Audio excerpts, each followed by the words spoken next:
जय हिंद साथियों। कैसे हैं आप सभी। स्टडी विथ शैलेंद्र में आपका स्वागत है और हम एमपी स्पेशल के अंदर एमपी जीके पढ़ रहे हैं। ये हमारी क्लास नंबर 6 रहेगी। इस वीडियो के अंदर हम मध्य प्रदेश का भौगोलिक विभाजन देखेंगे। राइट, क्या देखेंगे? मध्य प्रदेश का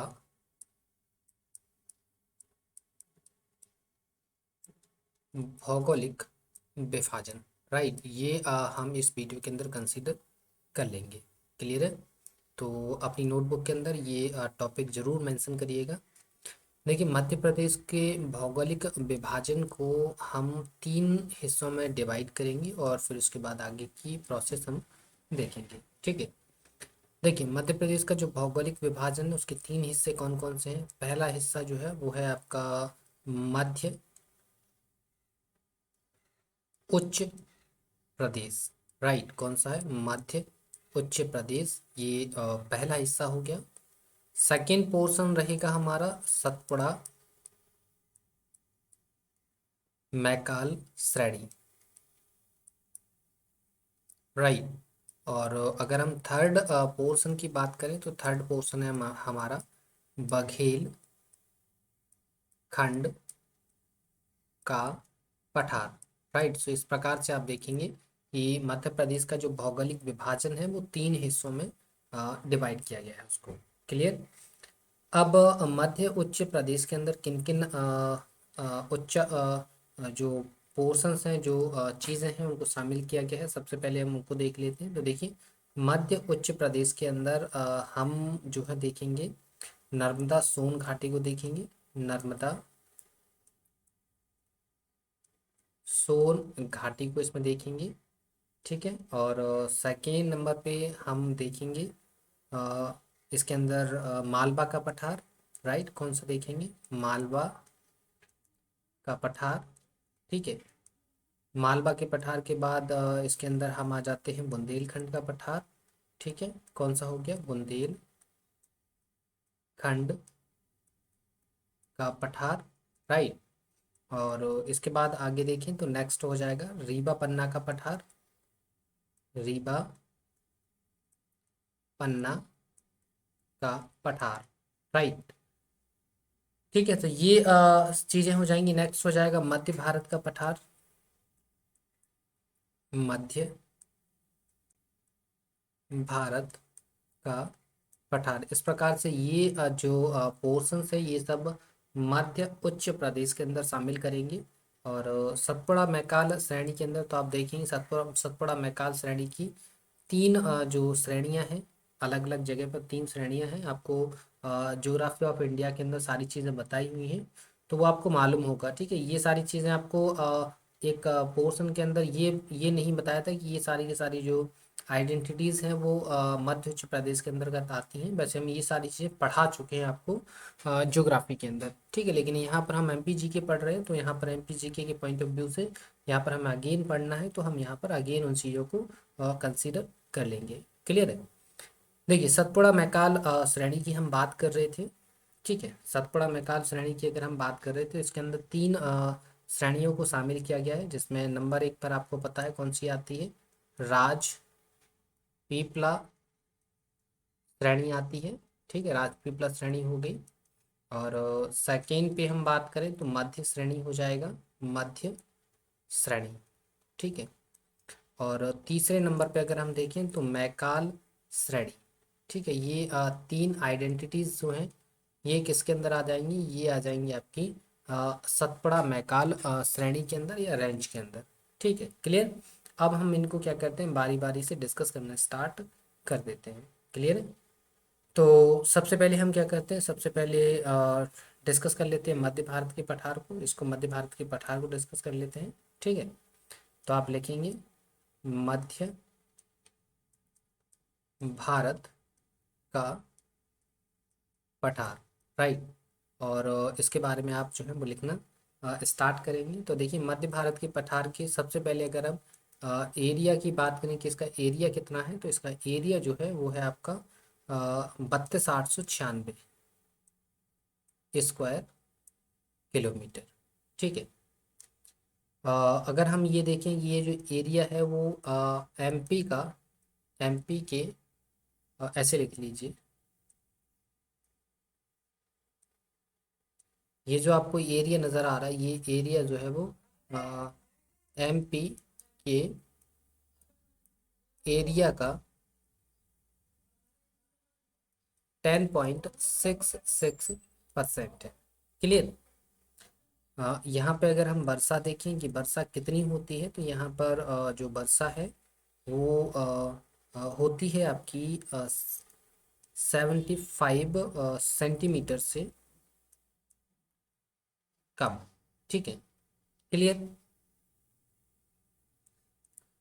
इसके अलावा मध्य भारत के पठार के अंदर हम अगर देखें तो इसका अगर हम जनसंख्या डेंसिटी देखें, जनसंख्या घनत्व अगर हम देखें, यहाँ पर जनसंख्या घनत्व, तो यहाँ पर जो जनसंख्या घनत्व है वो आपका 110 से लेकर 272 व्यक्ति प्रति वर्ग किलोमीटर है। क्लियर है साथियों। तो ये आपका हो जाता है। ठीक है। चलिए आगे नेक्स्ट देखें, अगर हम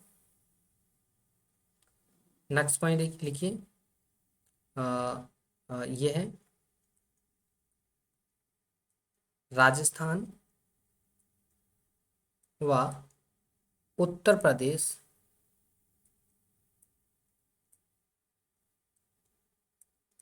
से सटा हुआ है। राइट, सटा हुआ है। ठीक है। क्लियर साथियों, ये चीज़ें आ गई आपको समझ में। यहाँ पर अगर आप देखें तो यहाँ की इसके अंदर अगर हम डिस्ट्रिक्ट देखें कि अ, यहाँ पर मध्य प्रदेश के डिस्ट्रिक्ट कौन से शामिल होते हैं। ठीक है। मध्य प्रदेश के कौन कौन से डिस्ट्रिक्ट जो है वो इस रेंज के अंदर आते हैं, मध्य भारत की पठार के अंतर्गत आते हैं। तो इसके अंदर एक तो देखो भिंड आता है। ठीक है। भिंड आएगा तो फिर मुरैना भी आएगा। ठीक है। श्योपुर भी आएगा। क्लियर। ग्वालियर हो गया, शिवपुरी हो गया, गुना हो गया, नीमच हो गया। राइट। इसके अलावा आप देखें तो मंदसौर हो गया। क्लियर है। ये सारे जो जिले हैं वो मध्य भारत पठार के अंतर्गत शामिल हो जाते हैं। क्लियर। यहाँ की अगर हम जनजाति की बात करें कि मध्य भारत पठार के अंतर्गत कौन सी जनजाति जो है वो पाई जाती है, तो यहाँ पर जो जनजाति है पाई जाती है वो है आपकी सहरिया। ठीक है। ये जो जनजाति है वो सबसे कुपोषित जनजाति मानी जाती है। क्लियर है। ये सारी चीज़ें आपने नोट कर ली होंगी। अगले फैक्ट पे आ जाते हैं और हम अगला बात कर लेते हैं बुंदेलखंड के पठार के बारे में। ठीक है। किसके बारे में बात कर लेते हैं? बुंदेलखंड का पठार। राइट, इसके बारे में हम बात कर लेते हैं। देखिए अगर हम इसके बारे में बात करें तो सबसे पहले अगर हम इसका एरिया देखें साथियों, तो इसका जो एरिया है वो आपका एरिया हो जाता है 23,733 स्क्वायर किलोमीटर। राइट। और ये जो टोटल है ये है 7.7%। ठीक है। किसका? एमपी के एरिया का। ये आपको समझ में आ गया। नेक्स्ट हम बात करें अगर यहाँ पर वर्षा की, वर्षा कितनी होती है, तो यहाँ पर वर्षा होती है 75 से 100 सेंटीमीटर तक, यहाँ जो है वो वर्षा हो जाती है। क्लियर है। अगर इसको देखें हम तो ये जो है वो उत्तरी भाग में फैला हुआ है, मध्य प्रदेश के उत्तरी भाग में फैला है। क्लियर। ये आपको समझ में आ गया होगा। ठीक है। और बुंदेलखंड तो आपको पता है बुंदेलों के लिए फेमस था, बुंदेला राजाओं के लिए फेमस था। और उनकी जो एक जगह है ओरछा जो कि बुंदेलखंड पठार के अंतर्गत आती है, ये भी आपको जो है वो मालूम होगा। राइट। क्लियर। तो यहाँ पर आप देखेंगे तो लिख लीजिए बेतवा नदी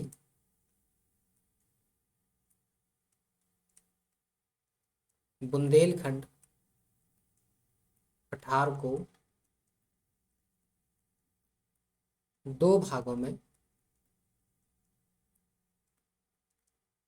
विभाजित करती है। क्लियर साथियों, ये पॉइंट आपने लिख लिया होगा। ठीक है, ये फैक्चुअल इंफॉर्मेशन है जो आपको याद कर लेना है। चलिए आगे इसी के बारे में थोड़ा सा और बात कर लेते हैं। पठार है तो याद रखेंगे, पठार तो आपको पता है कि चट्टानों से मिलकर बना होता है, तो आपको याद रखना है आग्नेय चट्टानों से निर्मित, आग्नेय चट्टानों से निर्मित।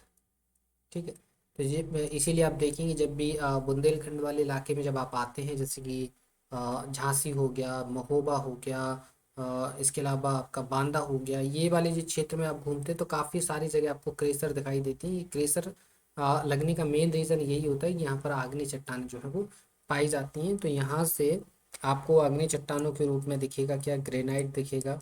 ठीक है, क्या दिखेगा, ग्रेनाइट दिखेगा, नीस दिखेगा, शिस्ट हो गया, ये सारी की सारी जो है वो आग्नेय चट्टानें हैं जो कि बुंदेलखंड पठार के अंदर आपको देखने के लिए मिल जाएगा। अगर हम बुंदेलखंड पठार के अंदर रिवर्स की बात करें, नदियों की बात करें कि यहाँ पर कौन कौन सी नदियाँ हैं, तो बुंदेलखंड पठार की तो एक प्रमुख नदी आपको पता है बेतवा है। फिर आप यहाँ पर इसमें एक सिंध नदी भी है, केन हो गई, पहुंच हो गई, धसान हो गई। ठीक है, ये सारी की सारी नदियां जो हैं वो बुंदेलखंड पठार के अंदर आपको देखने के लिए मिल जाएंगी। अगर यहाँ पर हाईएस्ट पीक की बात करें, हाईएस्ट पीक की अगर हम बात करें, ऊंची चोटी की बात करें, सर्वाधिक ऊंची चोटी, तो यहाँ पर जो ऊंची चोटी है साथियों उसका नाम है सिद्ध बाबा। उसका नाम क्या है, सिद्ध बाबा। और इसकी अगर हाइट की बात करें तो 1172 मीटर की जो है वो इसकी हाइट है। क्लियर। तो इस प्रकार से ये आपका बुंदेलखंड का पठार हम कंप्लीटली पढ़ लेते हैं। और नेक्स्ट हम आ जाते हैं रीवा का पठार पढ़ने के लिए। तो लिखिए रीवा का पठार, और इसके बारे में आप लिखना स्टार्ट करेंगे रीवा के पठार के बारे में। और रीवा के पठार की अगर हम एरिया की बात करें तो रीवा का पठार का जो एरिया है वो एरिया है आपका 31,954। ठीक है, स्क्वायर किलोमीटर। और ये जो है वो एमपी के एरिया का कितना है, ये एमपी के एरिया का 3.7% है। क्लियर है, याद रखेंगे ये एमपी के एरिया का कितना है, 10.37% है। यहाँ पर अगर हम वर्षा की बात करें कि वर्षा कितनी होती है, तो यहाँ पर जो वर्षा है वो एवरेज जो वर्षा है वो आपकी 125 सेंटीमीटर है। ठीक है, अगर हम इसकी स्थिति देखें कि इसकी स्थिति कहाँ पर है, तो इसकी स्थिति जो है वो मालवा पठार के उत्तर पूर्व में है। स्थिति क्या है इसकी, मालवा पठार के उत्तर पूर्व में।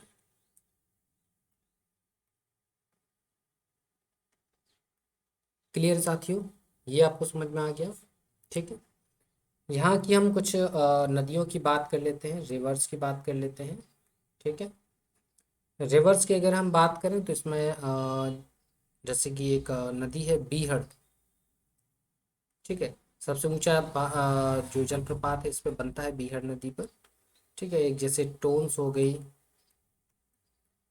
इसके अलावा केन हो गई, और आप देखें तो एक सोनार नदी है। ठीक है, तो ये सारी नदियां जो है वो रीवा के पठार से निकलने वाली नदियां हैं। ठीक है, इसकी अगर हम एवरेज हाइट की बात करें, किसकी बात करें, एवरेज हाइट की बात करें, तो इसकी जो एवरेज हाइट है वो 300 से 400 मीटर होती है। ठीक है, आपको पता होगा, इतना तो आपको पता होगा कि पठार की जो एवरेज हाइट 300 तो होती ही है। ठीक है, क्लियर है।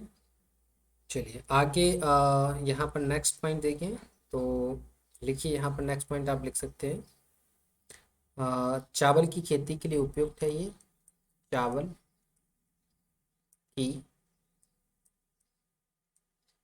खेती के लिए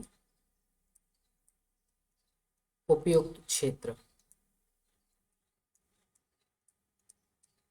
क्लियर है। चलिए नेक्स्ट पॉइंट अगर हम देखें साथियों, तो रीवा के पठार के अंदर आप देखेंगे तो पन्ना में आप देखेंगे तो पन्ना में हीरा उत्खनन होता है, हीरा उत्खनन, ये बुंदेलखंड पठार के अंतर्गत ही होता है। इसके अलावा रीवा में आप आएंगे तो रीवा में आपको जो है वो कत्था कारखाना मिलेंगे, कत्था उत्पादन। क्लियर। सतना में देखेंगे तो सतना में आपका सीमेंट की फैक्ट्री है, सीमेंट फैक्ट्री, ये आपको मालूम होगा सतना के अंदर है। ठीक है। और मेन इम्पोर्टेंट यहाँ पर आप देखेंगे तो सतना के अंदर आपको एक टेम्पल नज़र आएगा, मंदिर नज़र आएगा। वो मंदिर कौन सा है? शारदा माता मंदिर, शारदा माता मंदिर, जो कि कहाँ पड़ता है? ये पड़ता है मैहर के अंदर। ठीक है। कहाँ पड़ता है मेरे साथियों? मैहर के अंदर, जो कि सतना का क्षेत्र है। क्लियर है। चलिए अब हम बात कर लेते हैं मालवा के पठार के बारे में। राइट, किसके बारे में बात कर लेते हैं? बात कर लेते हैं मालवा पठार के बारे में। क्लियर है। सो मालवा पठार के बारे में लिखना स्टार्ट करेंगे। सबसे पहले हम इसका एरिया कंसीडर करेंगे। इसका एरिया कितना है साथियों? इसका एरिया है आपका 88,222 स्क्वायर किलोमीटर। राइट। जो ये वैसे एमपी के टोटल एरिया का कितना है? एमपी के टोटल एरिया का है 28.26%। ठीक है। ये टोटल एमपी के एरिया का इतना हिस्सा है। ठीक है। चलिए अगला देखिए, नेक्स्ट पॉइंट हम बात करें तो मालवा का पठार जो है वो लावा से बना हुआ पठार है, लावा से निर्मित पठार। ठीक है। अगर लावा से निर्मित पठार तो जाहिर सी बात चट्टानी एरिया है। इसकी अगर हम एवरेज हाइट की बात करें कि इसकी एवरेज हाइट कितनी है, एवरेज हाइट। ठीक है। तो इसकी एवरेज हाइट जो है वो कितनी? 500 मीटर है। राइट। इसकी एवरेज हाइट कितनी है? 500 मीटर है। और अगर हम इसकी नदियों की बात करें, इसके अंदर अगर हम रिवर्स की बात करें साथियों, तो रिवर्स के अंदर देखें तो इसमें चंबल नदी काफ़ी ज़्यादा पॉपुलर है। चंबल हो गई, इसके अलावा क्षिप्रा हो गई। ठीक है। काली सिंध हो गई। राइट। इसके अलावा एक नदी है बेतवा हो गई। ठीक है। और पार्वती हो गई। देखिए बेतवा नदी जो है वो बुंदेलखंड पठार के अंदर प्रवाहित होती है, ये पॉइंट आपको याद रखना है। किसके बारे में याद रखना है? बेतवा के बारे में। ध्यान से आप जो है वो इसके बारे में इसको जो है वो याद रखें कि बेतवा जो है वो बुंदेलखंड पठार से नहीं निकलती है, मालवा पठार से निकलती है। लेकिन प्रवाहित कहाँ पर होती है? ये मालवा पठार से निकलने के बाद बुंदेलखंड पठार के अंदर प्रवाहित होती है। और अगर आपने ज्योग्राफी सही से पढ़ी है तो आपको मालूम होगा कि मालवा के पठार का पूर्व की ओर विस्तार जो है वो बुंदेलखंड और बघेलखंड का पठार है। राइट। ये सम पढ़ा होगा। अगर नहीं पढ़ा है तो ये एक पॉइंट आप याद रखेंगे कि मालवा के पठार से बेतवा नदी जो है वो निकलती जरूर है, लेकिन प्रवाहित कहाँ होती है? बघेलखंड के पठार में। मालवा के पठार से निकलकर बुंदेलखंड के पठार के अंदर प्रवाहित होती है और बुंदेलखंड के पठार को दो हिस्सों में बांट देती है। क्लियर। ये पॉइंट आपका क्लियर हो गया। राइट। यहाँ पर नेक्स्ट पॉइंट आप लिखेंगे, काली मिट्टी का क्षेत्र है ये, काली मिट्टी का क्षेत्र। राइट। ये पॉइंट आप याद रखेंगे। ठीक है। और काली मिट्टी का क्षेत्र है तो जाहिर सी बात है कपास अच्छी होगी, गन्ना अच्छा होगा। ठीक है। तो यहाँ पर हम फसल भी जो है वो डिस्क्लोज कर सकते हैं। क्या डिस्क्लोज कर सकते हैं? फसल भी डिस्क्लोज कर सकते हैं। फसल जैसे कि आपको पता है काली मिट्टी है, तो काली मिट्टी में कौन सी फसल अच्छी होती है? कपास अच्छा होता है, गन्ना अच्छा होता है, ठीक है। होने के लिए तो इसमें गेहूं भी अच्छा हो जाता है, ठीक है। सोयाबीन हो जाता है। तो ये ऐसे करके इसके अंदर फसलें भी हैं। क्लियर? चलिए यहाँ पर अगर हम एवरेज वर्षा की बात करें, किसकी बात करें? एवरेज वर्षा की अगर हम बात करें साथियों, किसकी बात करें? एवरेज वर्षा। तो यहाँ पर एवरेज वर्षा कितनी हो जाती है? यहाँ पर एवरेज वर्षा हो जाती है 75 से 125 सेंटीमीटर। ठीक है, कितनी वर्षा हो जाती है? 75 से 125 सेंटीमीटर बरसात हो जाती है। क्लियर है? चलिए अगला देख लेते हैं। हम अगला बात कर लेते हैं नर्मदा सोन घाटी के बारे में बात कर लेते हैं। राइट, किसके बारे में बात कर लेते हैं? नर्मदा सोन घाटी के बारे में हम जरा बात कर लेते हैं। ठीक है। अगर हम इसके एरिया को डिस्कस करें साथ ही, तो इसका जो एरिया है वो आपका है 86,000 स्क्वायर किलोमीटर। ठीक है, 86,000 स्क्वायर किलोमीटर इसका एरिया है। अगर हम इसकी एवरेज वर्षा की बात करें, यहाँ पर एवरेज वर्षा कितनी होती है? तो एवरेज वर्षा यहाँ पर होती है 125 सेंटीमीटर, यहाँ पर एवरेज वर्षा होती है। ठीक है। आपको एक चीज़, यहाँ पर एक चीज़ आप याद रखेंगे कि ये जो है वो नर्मदा सोन घाटी ना है, जो है ना ये याद रखेंगे ये भ्रंश घाटी है। क्या है ये? भ्रंश घाटी है। और भ्रंश घाटी का कॉन्सेप्ट हम आपको जो है वो ज्योग्राफी के अंदर बता चुके हैं। थोड़ा सा आप उसको जरूर देखिए, आपको समझ में आ जाएगा भ्रंश घाटी एक्चुअल में होती क्या है। ठीक है, क्लियर? इसके अलावा एक और पॉइंट आप याद रखेंगे, मध्य प्रदेश का मध्य प्रदेश का सबसे निचला हिस्सा, मध्य प्रदेश का सबसे निचला हिस्सा, ठीक है, नीचा भाग जो है वो आप बोल सकते हैं कि इसको नर्मदा सोन घाटी को बोल सकते हैं। और इसके अंदर भी आप देखेंगे तो इसके अंदर जो है वो गहरी काली मिट्टी आपको देखने के लिए मिलेगी। गहरी काली मिट्टी यहाँ पर आपको देखने के लिए मिल जाएगी। ठीक है, क्लियर? बाकी नर्मदा और इसकी सोन की जो सहायक नदियां हैं उनको हम यहाँ पर डिस्कस नहीं करेंगे। फिर से अगेन काली मिट्टी आई है तो आपको मालूम होगा ये कपास वाली मिट्टी हो जाती है। ठीक है, तो ये हमने मध्य उच्च प्रदेश को डिस्कस कर लिया है। आगे अब हम सतपुड़ा मैकाल श्रेणी को डिस्कस कर लेते हैं। क्लियर है? इसको डिस्कस कर लेते हैं, सतपुड़ा मैकाल श्रेणी को डिस्कस कर लेते हैं। तो आप अपनी नोटबुक के अंदर लिखेंगे सतपुड़ा मैकाल श्रेणी। ठीक है, सतपुड़ा मैकाल श्रेणी को हम डिस्कस कर लेते हैं। देखिए, सतपुड़ा मैकाल जो श्रेणी है इसमें मध्य प्रदेश की सबसे ऊंची चोटी मिलती है आपको। ठीक है, मध्य प्रदेश की सबसे ऊंची चोटी, मध्य प्रदेश की सबसे ऊंची चोटी कौन सी है? धूपगढ़। धूपगढ़। हाइट कितनी है इसकी? 1350 मीटर इसकी जो है वो हाइट है। धूपगढ़ स्थित है। ठीक है, क्लियर? ये आप पॉइंट आप याद रखेंगे। क्लियर साथियों? चलिए आगे हम बात करें अगर,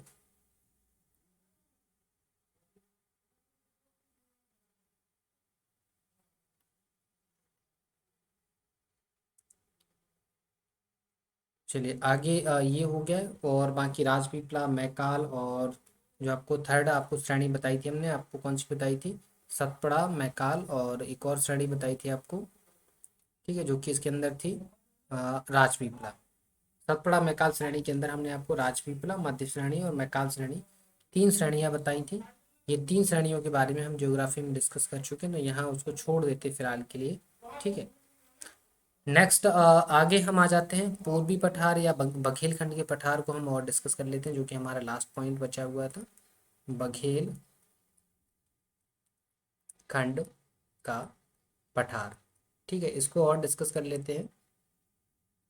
देखिए, इसको देखिए, ये आपको पता है कि ये जो है ना बघेलखंड का पठार जो है वो बुंदेलखंड के पठार के पूरब में है।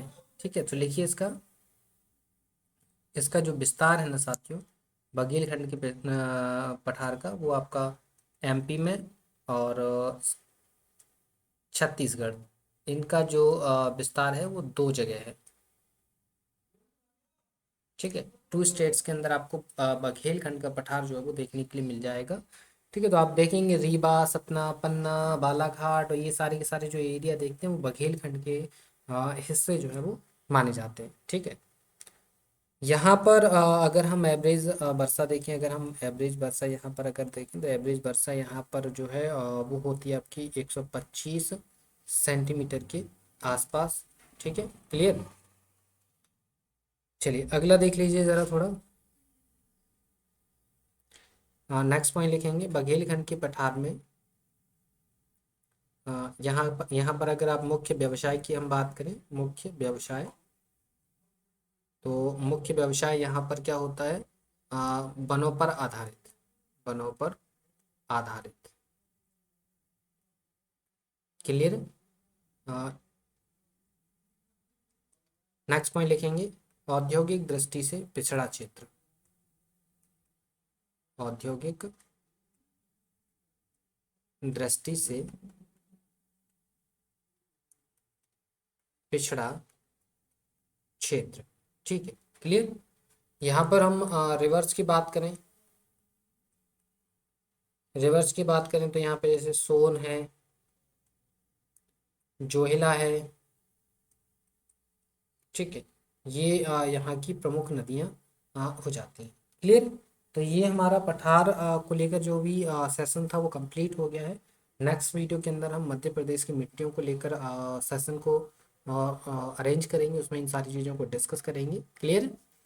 और इस सेशन की पीडीएफ आपको हमारे टेलीग्राम चैनल पर मिलेगी, और हमारे टेलीग्राम चैनल की जो लिंक है वो वीडियो के डिस्क्रिप्शन में हम प्रोवाइड करवाते हैं, वहाँ से जाकर आप इस टेलीग्राम चैनल को जो है वो ज्वाइन कर पाएंगे। ठीक है, क्लियर साथियों। तो उम्मीद है वीडियो पसंद आया होगा। वीडियो पसंद आए तो वीडियो को लाइक शेयर जरूर करिए और चैनल को सब्सक्राइब कर लीजिए। ठीक है, तो फिर मिलते हैं आपसे नेक्स्ट वीडियो के अंदर, तब तक के लिए धन्यवाद।